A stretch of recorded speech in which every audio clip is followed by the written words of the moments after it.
हजरत अब्दुल्ला इब्ने अब्बास रज़ियल्लाहु ताला अन्हु का ये कहना कि मुझे इस बात पर अफसोस है, किसी और बात का मुझे इतना अफसोस ही नहीं है, इस बात का अफसोस है कि मैंने अपनी जिंदगी में पैदल हज नहीं किया है।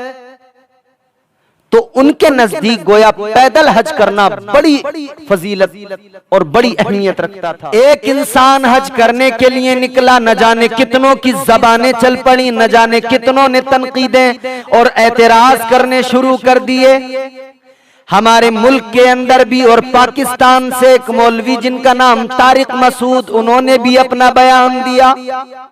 मुझे तो बड़ी हैरत हुई, यूं तो नाम के साथ मुफ्ती लगा हुआ है, मगर कोई ऐसा भी स्टेटमेंट दे सकता है, कोई ऐसा भी बयान दे सकता है। मैं तो हैरान हो गया। उन्होंने कहा ये सब चीजें बेवजह अपनी जान पर लोगों ने लाद ली हैं और इसका रिजल्ट कुछ नहीं, जीरो है। कहा कि इसका अज्र कुछ नहीं मिलेगा कयामत के दिन, 0/0। लेकिन मैं ये पूछना चाहता हूं जनाब तारिक मसूद साहब, ये बताइए आपको किसने हक दे दिया कि आप कयामत तक की बात बता दें कि वहां पर कितना किसको अज्र मिलेगा? अज्र देने वाला खुदा, दिलों का हाल जानने वाला खुदा, कैफियत दिलों की जानने वाला खुदा, तुम कौन होते हो? अल्लाह तबारक व तआला किसको कितना अज्र अता फरमाएगा, उसका नवाजना तो अल्लाहु अकबर कबीरा। किसी कहने वाले ने कहा वो नवाजने पे आए तो नवाज दे जमाना, वो नवाजने पे आए तो नवाज दे जमाना, वो करीम ही जो ठहरा तो करम का क्या ठिकाना। और उसकी शान तो ये है कि हम फिर उसकी शान बयान करते हुए यूं कहते हैं, गर्दिश में कहा उसके मुकद्दर का सितारा, हो जिसको मयस्सर तेरी रहमत का सहारा। तन्हा है अकेला है तू, यकता है अहद है, गैरत तेरी करती नहीं शिरकत को गवारा। हक ये है कि तुझ बिन कोई माबूद नहीं है तेरे सिवा कौन मददगार हमारा। वो अगर नवाजने पे आए तो गुनाहगारों को एक लम्हे में जन्नती बना दे, उसका दरियाए करम दरियाए रहमत जोश पर आ जाए तो गुनाह चाहे जितने भी हों वो लम्हों में गुनाहों को बख्श दे।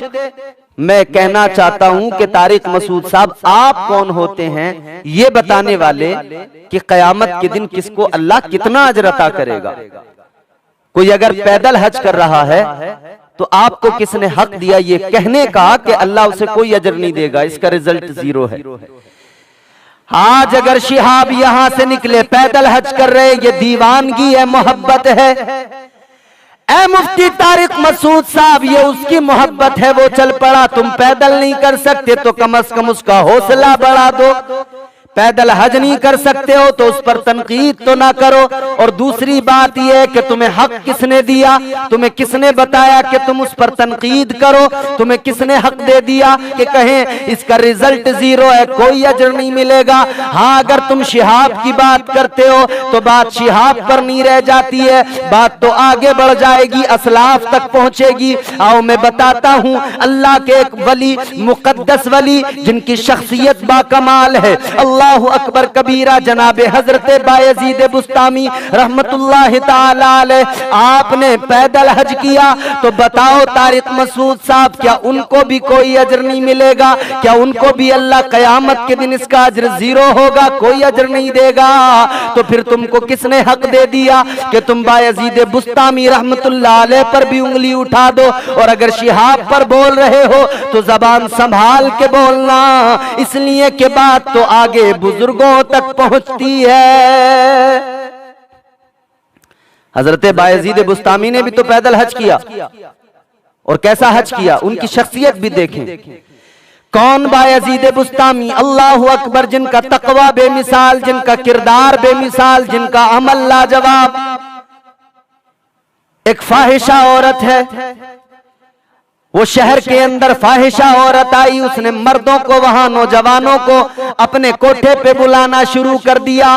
किसी ने आकर बताया हजरत बायजीद बुस्तामी को, अल्लाह वाले, जिस शहर को तुमने मारिफत का नूर बख्शा था, जिस शहर के नौजवानों को तुम राह हक पर लाए थे, वहां एक फाहिशा आ गई, वहां एक तवाइफ आ गई, जिसके कोठे पर वही नौजवान जा रहे हैं जिन नौजवानों को तुम रब के हुजूर ले जा रहे थे, जिन्हें रब की बारगाह में झुका रहे थे। अब वो उस फाहिशा के अड्डे पे जाने लगे।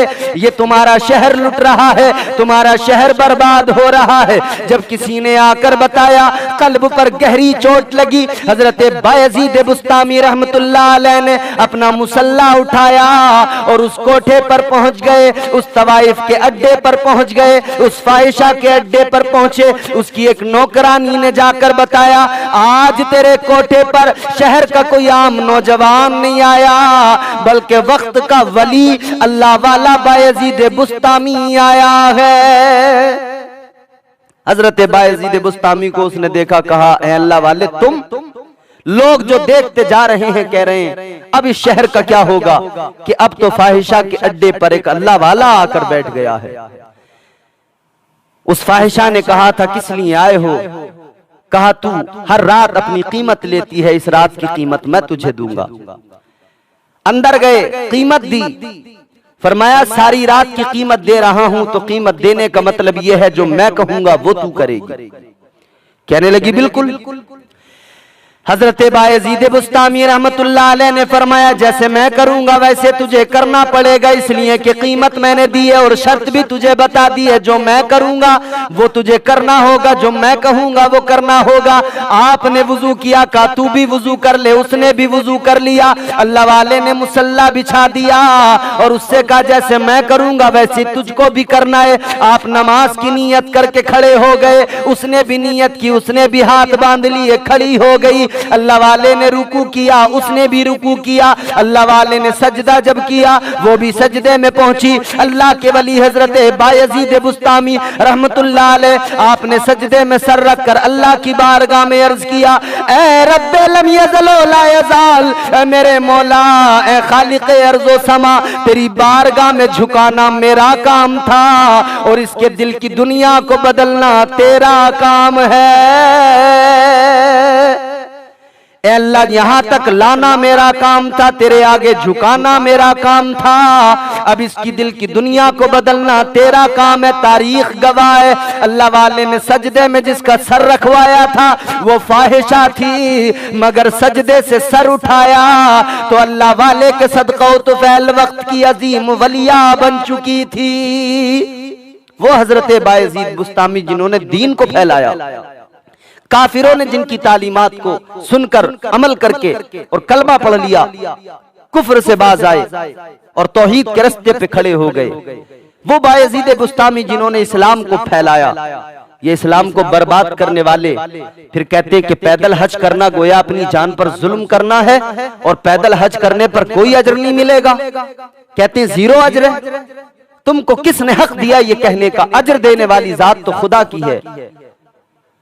या फिर हमें कोई एक ऐसी दलील लाकर दिखाएं जिसमें यह लिखा हो, कोई ऐसी रिवायत लाकर दिखाएं, या फिक़े हनफी के अंदर अगर यह अमल दुरुस्त नहीं है तो इसको नाजायज क्यों नहीं कहा गया।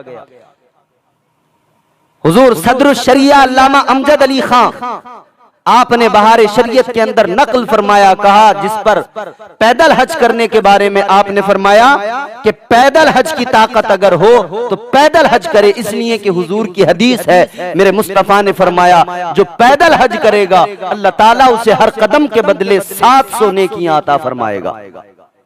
कितनी? 700 नेकियां। हुजूर तो फरमा रहे हैं 700 नेकियां। अब ये फिर वही बात, वही रिवायत लेकर आते हैं लोग कि हुजूर ने तो मना किया। एक औरत हज को निकली थी, हुजूर ने उससे मना किया पैदल नहीं कर, सवार हो जा, हुजूर ने हुक्म दिया। या दूसरी बात ये, एक शख्स को उसके 2 बेटे सहारा देकर ले जा रहे थे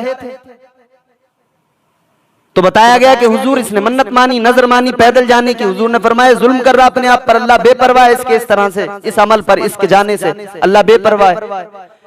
तो मेरे अजीजों में पहले भी अर्ज कर चुका हूं कि ये पैदल हज करना उस इंसान का जो ज़ईफ है, कमजोर है, नहीफ है, चल नहीं सकता, जिसके पास चलने की कुदरत नहीं, ताकत नहीं, इस्तिताअत नहीं रखता वो पैदल चलने की, वो क्यों कर रहा है? यकीनन वो अपने ऊपर जुल्म कर रहा है। लेकिन जिसके अंदर ताकत है, तवानाई है, जो कुदरत रखता है और राह मामून है, तो फिर उसे चाहिए पैदल हज करे। और इससे आगे बढ़कर हम आओ, बुजुर्गों से सीखो। तुम कितना इल्म हासिल कर चुके हो, जितना भी हो, लेकिन जो असलाफ ने, बुजुर्गों ने इल्म हासिल किया उससे तो कम है ना।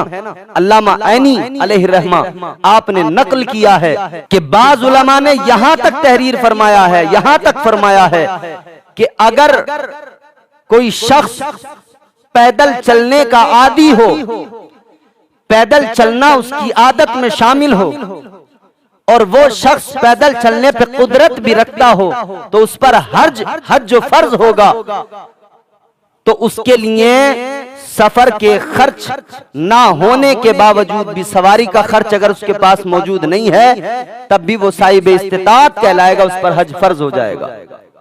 पैदल हज करे वो शख्स जो पैदल चलने पर कुदरत भी रखता है और आदी है, और राह हमवार है, राह हमवार है। ऐसी सूरत हाल में उस पर उस हालत में भी हज फर्ज हो जाएगा, जबकि उसके पास में पैसा नहीं है सफर के खर्च के लिए, मतलब सवारी के खर्च के लिए पैसा नहीं है, लेकिन पैदल चलना उसकी आदत में है, राह हमवार है, और उसके अलावा राह में कोई खतरा नहीं है, और वो चलने पर कुदरत भी रखता है, ताकत भी रखता है, तो फिर उस पर हज फर्ज हो जाएगा, वो पैदल हज करे। उलमा ने तो यहां तक लिखा, बुजुर्गों ने यहां तक लिखा, ये कह रहे हैं कि ये अपनी जान पे जुल्म वो अपनी जान पर करता है जो चलने की कुदरत नहीं रखता, ताकत नहीं रखता, मगर फिर भी चल रहा है, वो कर रहा है जुल्म। जब तू ताकत ही नहीं रखता, कुदरत ही नहीं रखता, इस्तिताअत ही नहीं रखता, चलना तेरी आदत में नहीं है, जब ये चीजें तेरे अंदर नहीं पाई जाती, तो क्यों चल रहा है? ऐसी ही औरत को हुजूर ने हुक्म दिया कि सवार हो जाए, ऐसे ही ज़ईफ को हुजूर ने रोका का सवार हो जाए। अल्लाह इसके चलने से बेपरवाह है। याद रखना मेरे अजीजों, अब आओ सुनो, हजरत बायजीद बुस्तामी रहमतुल्लाह अलैह ने पैदल हज किया, मगर क्या अंदाज था हज करने का। अल्लाह के वली जनाबे हजरत बायजीद बुस्तामी रहमतुल्लाह अलैह आप अपने घर से निकले सफर हज का इरादा करके, अच्छी नीयत के साथ, क्योंकि बुजुर्गों की नीयत पर शक करना गोया ये तो बहुत बड़ी हिमाकत है। अल्लाह अकबर कबीरा। हजरत बायजीद बुस्तामी चले, अंदाज क्या है सफर करने का, अंदाज क्या है?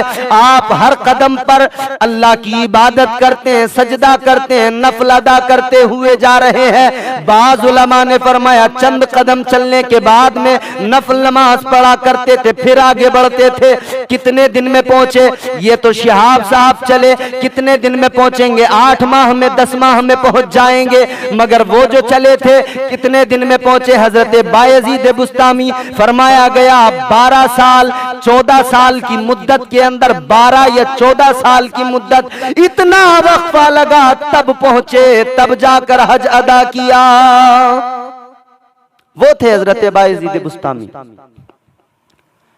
12 साल तक इस शान के साथ चले कि आपने चंद कदम चलने के बाद में इबादत की, सजदा किया, फिर आगे बढ़े।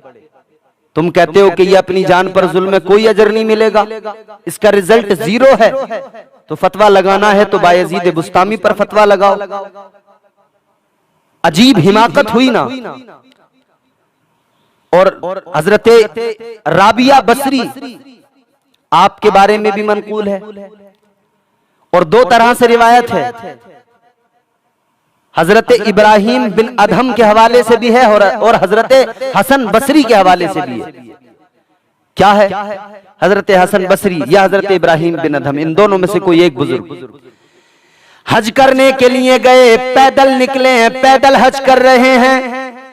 क्या अंदाज है हज करने का? हर कदम पे सजदा करते हुए, हर कदम पर इबादत करते हुए, नफल नमाज पढ़ते हुए। अल्लाह अकबर। 12 या 14 साल की मुद्दत, पहुंच गए, काबतुल्लाह का दीदार किया, पहुंच गए काबा, हरम काबा के अंदर। हरम में जैसे ही पहुंचे, कितना जमाना लगा? 14 साल लगे। क्या अंदाज था? हर कदम पर सजदा करते हुए जाना। अल्लाह अकबर कबीरा। जब पहुंच गए तो आपने क्या देखा? काबे का रूहानी वजूद मौजूद नहीं है। बाद लोग कहते हैं काबा मौजूद नहीं था, नहीं नहीं, ये नहीं, काबे का रूहानी वजूद मौजूद नहीं था। आप हैरान हुए, आप सोचने लगे कि या तो काबे का रूहानी वजूद मौजूद नहीं है, या मेरी बसीरत कमजोर हो गई है, या मेरी रूहानी जो कुव्वत है वो कमजोर हो गई है। अल्लाहु अकबर कबीरा। आपने बड़ा गौर व फिक्र किया कि काबा, आखिर काबे का रूहानी वजूद गया तो कहां गया। आप चले इसी जुस्तजू में, इसी तलाश में, तो क्या मालूम हुआ, क्या देखा।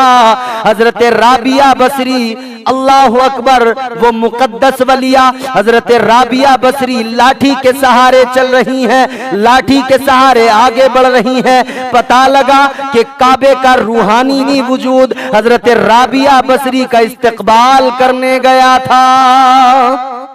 हजरत राबिया बसरी का इस्तकबाल काबे के रूहानी वजूद ने किया तो हजरत इब्राहिम बिन अदहम या हजरत हसन बसरी, दोनों में से कोई एक बुजुर्ग हैं, उन्होंने कहा था कि ए राबिया बसरी, तुमने तो निजाम ही बदल कर रख दिया।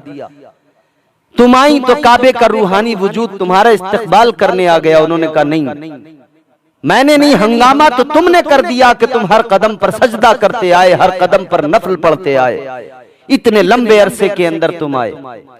तमाम औलिया के दरमियान तुम्हारा चर्चा है कि वो देखो हज करने के लिए गए हैं। अल्लाह अकबर। तो इन्होंने कहा नहीं, मेरा कोई ऐसा कमाल नहीं है, मैं आ गया अकीदत के साथ, मोहब्बत के साथ, मगर कमाल तुम्हारा है कि काबे का रूहानी वजूद तुम्हारा खैर मकदम कर रहा है। कहा कि क्या ऐसे कमाल, ये जो कमाल हुआ है, क्या तुम्हारे अंदर वो खूबी और क्या वो चीज थी, क्या वो अमल था तुम्हारा जिसकी वजह से ये हुआ। तो हजरत राबिया बसरी ने एक जवाब दिया था, कहा मैंने कुछ नहीं, मैं जब निकली तो मैंने सिर्फ खाकसारी, इनकिसारी को और तवाज़ो को अपना लिया। मैंने तवाज़ो को अपनाया, मौला मैं कुछ नहीं, जो कुछ है तू है, या अल्लाह मेरी कोई औकात नहीं, जो कुछ है वो तू है। मैंने तवाज़ो को अपनाया, इनकिसारी को अपनाया, मेरा रब राजी हो गया, मेरा रब खुश हो गया। रब ने काबे के रूहानी वजूद को हुक्म दे दिया मेरा इस्तकबाल करे। तो ये हमारे बुजुर्गों के वाकयात हैं कि वो हज को निकले, पैदल उन्होंने हज किए। राबिया बसरी मुकद्दस वलिया है वक्त की, चलने की ताकत नहीं थी मगर लाठी के सहारे चली, पैर सूज गए, वरम आ गए, मगर पहुंची। बड़ी फजीलतें हैं हज करने की, और पैदल हज करने की भी फजीलतें हैं। हजरत जकरिया, शेख जकरिया रहमतुल्लाह अलैह, आपने एक किताब लिखी तो उन्होंने कुरान पाक की जो आयत है ना, वह अज़्ज़िन फिन्नासी, इस आय करीमा को जो आखिर तक आयत है, इस आय करीमा के ज़िम्न में उन्होंने पैदल चलने की, कुरान की आयत से पैदल चलने की जो है फजाइल बयान की। इस आय करीमा की रोशनी में उन्होंने पैदल चलने की फजीलतें बयान की, पैदल हज करने की फजीलतें बयान की। इसके अलावा हजरत अब्दुल्लाह इब्न अब्बास साहबी रसूल, हजरत अब्दुल्लाह इब्न अब्बास हुजूर के प्यारे चचा हजरत अब्बास के बेटे हैं, कुरान के पहले मुफस्सिर हैं। कितना इल्म है, अल्लाहु अकबर कबीरा। कौन है हजरत अब्दुल्लाह इब्न अब्बास? मैं जरा से इनके बारे में भी बताऊं, इतना इल्म आया कहां से, अल्लाह तबारक व तआला ने किस कदर इल्म अता फरमाया। एक मर्तबा मेरे आका नबी अकरम ताजदार मदीना सल्लल्लाहु ताला अलैहि वसल्लम ने खजूर मुंह के अंदर रखी। मेरे आका ने खजूर को चबाया, गुठली निकाल कर बाहर फेंक दी। जैसे ही मेरे आका ने गुठली को फेंका, एक बच्चा बैठा हुआ है, वो बच्चा आगे बढ़ा, उसने उस गुठली को उठाया, अपने मुंह के अंदर डाल लिया। उस बच्चे ने गुठली को चूसना शुरू कर दिया। अल्लाहु अकबर कबीरा। मेरे हुजूर के मुंह से निकली है, मेरे हुजूर के मुंह को चूम कर निकली है, लबों को चूम कर निकली है, हुजूर का लुआब अपने साथ लेकर निकली है। उसी को उस बच्चे ने चूसना शुरू कर दिया। वो बच्चा चूस रहा था और उधर अल्लाह तबारक व तआला ने उस बच्चे पर करम फरमाया। मेरे आका ने उस बच्चे को दुआएं दी। अल्लाहु अकबर कबीरा। तारीख गवाह है, वही बच्चा जब बड़ा हुआ तो दुनिया ने उन्हें कुरान का पहला मुफस्सिर जनाब हजरत अब्दुल्लाह इब्न अब्बास के नाम से जाना। वो हजरत अब्दुल्लाह इब्न अब्बास, जब आपका आखिर वक्त आया, कमजोर थे, बीमार थे, जब बीमार हुए तो आपने लोगों से कहा कि लोगों, मुझे किसी और बात का इतना अफसोस नहीं जितना इस बात का अफसोस है कि मैंने अपनी जिंदगी में पैदल हज नहीं किया। हजरत अब्दुल्ला इब्ने अब्बास रज़ियल्लाहु ताला अन्हु का ये कहना कि मुझे इस बात पर अफसोस है, किसी और बात का मुझे इतना अफसोस ही नहीं है, इस बात का अफसोस है कि मैंने अपनी जिंदगी में पैदल हज नहीं किया है। तो उनके नजदीक गोया पैदल हज करना बड़ी फजीलत और बड़ी अहमियत रखता था। और आज तारिक मसूद ये कह रहे हैं कि जी अजर जीरो है, कोई अजर नहीं मिलेगा, ये बेवजह है। सवारियां मौजूद हैं, सवारियां मौजूद हैं, इसमें कोई शक नहीं है, लेकिन ये मोहब्बत की बात है, ये इश्क की बात है, ये दीवानगी है, ये वारफ्तगी है, ये हर किसी को समझ नहीं आती। और रह गई नीयत की बात, मैं बार बार अर्ज करता हूं, दिलों के हाल अल्लाह जानता है। हुस्ने ज़न से काम लो। कोई कहता है फॉलोवर्स बढ़ाने निकले हैं, कोई कहता है ये करने निकले हैं, कोई कहता करोड़ों कमाने निकले हैं। अरे मैं कहता हूं हुजूर ने हुक्म दिया है हुस्ने ज़न से काम लो, मोमिन के बारे में अच्छा गुमान रखो। लेकिन यहां अजीब तमाशा है, वो लोग जिन पर हज फर्ज है और वो हज करने नहीं जा रहे, वो उस हज करने वाले पर एतराज कर रहे हैं। जरा तो खुदा का खौफ करो, जरा तो अल्लाह से डरो। नियत तो अल्लाह जानता है, दिलों का हाल तो अल्लाह जानता है। और सुनो एक चीज और बताते हैं, लोग कहते हैं कि जी ये भीड़ इकट्ठी हो रही है, भीड़ जमा हो रही है, इतना प्रोटोकॉल, इतनी ताजीम, इतनी शोहरत, इतना बड़ा कारनामा अंजाम दे रहा है वो इंसान। जब इतना बड़ा कारनामा है, जब मोहब्बत में चला है, तो अल्लाह तबारक व तआला किसी की मोहब्बत को यूं ही जाया नहीं करता है, अल्लाह उसका सिला भी देता है, दुनिया में भी देता है, आखिरत में भी देता है। गोया अल्लाह तबारक व तआला इधर वो पैदल चल रहा है और गोया अल्लाह तबारक व तआला दुनिया में उसकी इज्जतें बढ़ाता जा रहा है, अल्लाह तबारक व तआला उसकी इज्जतों में इजाफे करता चला जा रहा है।